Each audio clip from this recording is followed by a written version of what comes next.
আমরা এইমাত্র গতকালকের অভিযানে শহীদ র্যাব সদস্য জনাব সুবেদার মোহাম্মদ মোতালেব হোসেন ভূঁইয়ার জানাজা সম্পন্ন করলাম।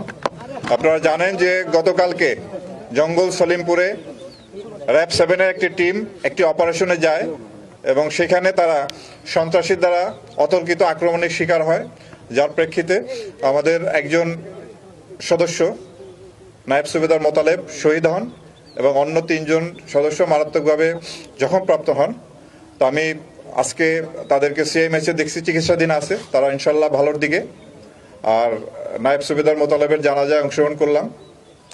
তো আমরা এটুকু বলতে চাই যে র্যাপিড অ্যাকশন ব্যাটালিয়ন তার সৃষ্টি থেকে আজ পর্যন্ত আইন শৃঙ্খলা রক্ষা, অপরাধ দমনে নিবেদিতভাবে কাজ করে আসছে এবং 2004 থেকে এই পর্যন্ত আমরা 75 জন সদস্য দায়িত্ব পালন করতে গিয়ে শহীদ হয়েছেন এবং সেই সংখ্যা আজকে আরও একজন বাড়ল।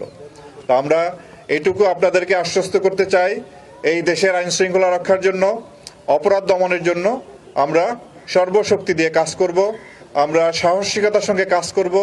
যে কোনো ঝুঁকি নিয়ে হলেও আমরা এই দেশবাসীর আইন শৃঙ্খলা এবং নিরাপত্তা রক্ষার জন্য আমরা কাজ করে যাব।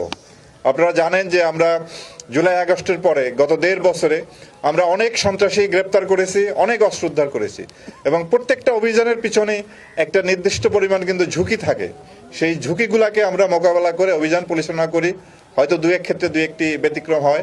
এই ঘটনাটাও সেই রকম যে এই ক্ষেত্রে আমাদের রাইট অফ প্রাইভেট ডিফেন্সে অধিকার ছিল সন্ত্রাসী বা ওদেরকে গুলি করা, কিন্তু আমরা তাৎক্ষণিকভাবে পরিস্থিতি বিবেচনায় এবং সেখানে হয়তো আরও ক্যাজুয়ালিটির আশঙ্কা ছিল, এই জন্য হয়তো আমাদের সদস্যরা সেখানে সন্ত্রাসীর দিকে গুলি করলে সাধারণ জনগণরা আহত নিহত হওয়ার আশঙ্কার কারণে হয়তো তারা গুলি করে নাই। তবে আমরা পুরো অভিযানটি একটা ইনকোয়ারি করে দেখব যে এখানে আমাদের কোনো ভুল ত্রুটি আছে কিনা। ভুল ত্রুটি থাকলে সেগুলি সংশোধন করে ভবিষ্যতে আমরা আরও সফলতার সঙ্গে এই অভিযানগুলো পরিচালনা করব। আমরা দৃঢ়ভাবে বিশ্বাস করি র্যাব এই দেশের আইন শৃঙ্খলা রক্ষার জন্য, এই দেশের মানুষের জানমাল নিরাপত্তার জন্য, অপরাধ দমনের জন্য অন্যান্য যে নিয়মিত বাহিনী আছে তার সাথে কাঁধে কাঁধ মিলিয়ে কাজ করে যাবে। এই যে সুবেদার মোতালেব শহীদ হলেন, এর জন্য যারা দায়ী তাদেরকে আমরা আইনের আওতায় নিয়ে আসব। আমরা তাদেরকে জুডিশিয়াস প্রসেসে, বিচারিক কার্যক্রমের মাধ্যমে যাতে তাদের সাজা নিশ্চিত হয় সেটি আমরা নিশ্চিত করব যে কোনো মূল্যে। আমি আপনাদেরকে কথা দিতে চাই যে এর বিচার, এই ঘটনায় একটি মামলা রুজু হয়েছে এবং এর বিচারের রায় কার্যকর না হওয়া পর্যন্ত র্যাপিড অ্যাকশন ব্যাটালিয়ন পুরা জিনিস মনিটর করবে এবং আমরা এর বিচারের রায় কার্যকর পর্যন্ত আমরা এটা মনিটরিং করব এবং আমরা নিশ্চিত করব। আর আমরা সবসময় আপনাদের পাশে আছি, আমরা এই আমাদের দায়িত্ব পালন করে যাব।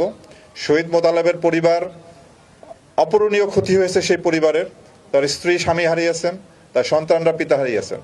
আমরা হয়তো সেই পিতা বা স্বামীকে এনে দিতে পারবো না, তবে আমরা নিশ্চিত করতে চাই এই পরিবারের দায়িত্ব আমরা গ্রহণ করলাম এবং এই পরিবারের সাথে আমরা থাকব, যাতে মোতালেবের পরিবার যাতে কোনোভাবেই তার পিতার অবর্তমানে যে কষ্ট সেটা যেন তারা মোকাবেলা না করে। যদিও তো আমরা পিতা বা স্বামীকে ফিরিয়ে দিতে পারবো না, আমরা এই পরিবারের সাথে ইনশাল্লাহ আছি। তো আমরা আবারও আপনাদেরকে আশ্বস্ত করতে চাই র্যাপিড অ্যাকশন ব্যাটালিয়ন এই ঘটনার সুষ্ঠু বিচার না হওয়া পর্যন্ত এর পিছনে লেগে থাকবে এবং জঙ্গল সলিমপুর যেটা একটি সন্ত্রাসীদের একটা আড্ডাখানায়, একটা ডেনে পরিণত হয়েছে, এটি আমরা খুব শীঘ্রই আইনানুগ প্রক্রিয়ার মাধ্যমে এখানে যারা অবৈধভাবে বসবাস করতেছে, অবৈধভাবে অস্ত্রধারী সন্ত্রাসী আছে, তাদেরকে আমরা নির্মূল করব এবং এই আস্তানা, অবৈধ কর্মকাণ্ডের এই আস্তানা আমরা ভেঙে চুরে গুড়িয়ে দেব।